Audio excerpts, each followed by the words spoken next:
Mari kita buka di dalam Alkitab kita, Pengkhotbah pasal yang ke-11 ayatnya yang pertama sampai dengan ayatnya yang ke-6. Kalau saudara memperhatikan di dalam Alkitab, saudara akan bingung bagian mana yang bercerita tentang uang di dalam terjemahan baru. Karena kalau kita lihat di dalam terjemahan baru, Pengkhotbah 11 ayatnya yang pertama dan kedua itu berkata begini: lemparkanlah rotimu ke air, maka engkau akan mendapatnya kembali lama setelah itu. Berikanlah bahagian kepada 7, bahkan kepada 8 orang. Karena engkau tidak tahu malapetaka apa yang akan terjadi di atas bumi. Tetapi kalau saudara membuka Alkitab saudara, kalau saudara punya smartphone, saudara bisa membandingkan dengan beberapa terjemahan. Kalau saudara lihat di dalam bahasa Indonesia masa kini, atau lebih bagus New Living Translation, bahasa Inggris versi New Living Translation, bagian itu lebih dekat dengan bahasa Ibraninya. Alkitab Perjanjian Lama ditulis di dalam bahasa Ibrani. Dan kita akan lebih mengerti lagi. Kalau bahasa Indonesia masa kini, saya akan bacakan untuk kita semua. New International Version yang ada, saya baca ya, ayat 1. Bilang begini: ship your grain across the sea. After many days you may receive a return. Verse 2, ayat 2 berkata begini: invest in 7 ventures. Yes, in 8. You do not know what disaster may come upon the land. Kalau bahasa Indonesia masa kini bilang begini saudara: tanamlah uangmu dalam usaha di luar negeri, pasti kau dapat untung di kemudian hari. Tanamlah modalmu di berbagai niaga, carilah usaha sebanyak-banyaknya, sebab engkau perlu waspada sebelum musibah menimpamu. Kalau saudara sering membaca investasi, buku tentang investasi atau buku tentang keuangan, saudara mungkin pernah mendengar satu ungkapan berkata begini: jangan taruh semua telurmu di dalam satu basket, di dalam satu keranjang. Saudara tahu ayatnya di mana? Ini ayatnya, Pengkhotbah 11 ayat 2. Oke? Dan kalau kita baca terus sampai dengan ayat yang ke-6, kita akan belajar beberapa bagian penting berkaitan dengan keuangan. Firman Tuhan berkata begini, ayat 3, lanjut. Ke arah manapun pohon itu rubuh, tetap akan terbaring di tempat ia jatuh. Bila awan mengandung air hingga sarat, hujan pun turun ke bumi dengan lebat. Siapa menunggu sampai angin dan cuaca sempurna, tidak akan menanam dan tidak pula memetik hasilnya. Allah membuat segala-galanya dan manusia tidak dapat memahami tindakannya.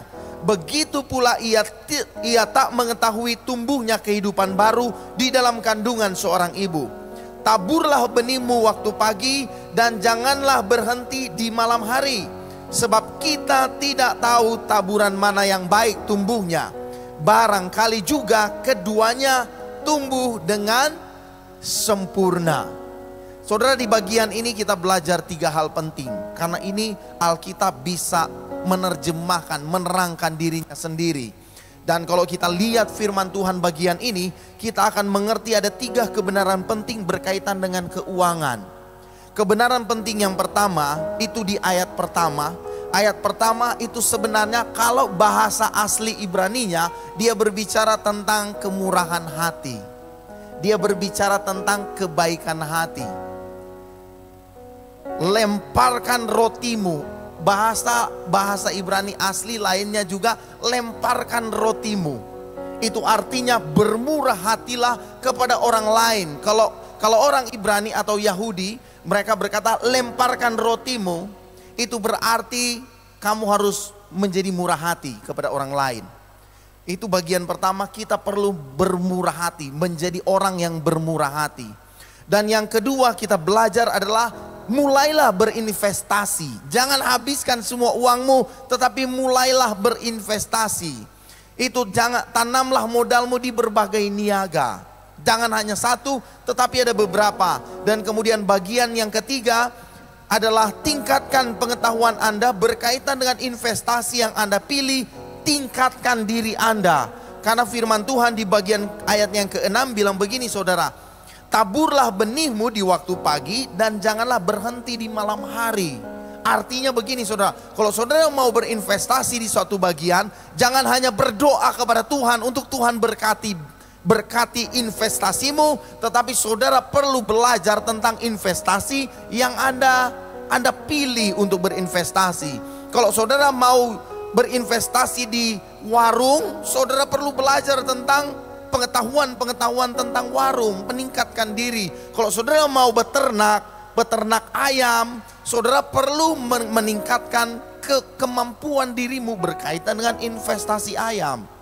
Kalau saudara mau investasi properti, saudara perlu belajar atau berteman, bertanya kepada orang yang pintar berkaitan dengan properti. Jangan hanya berdoa.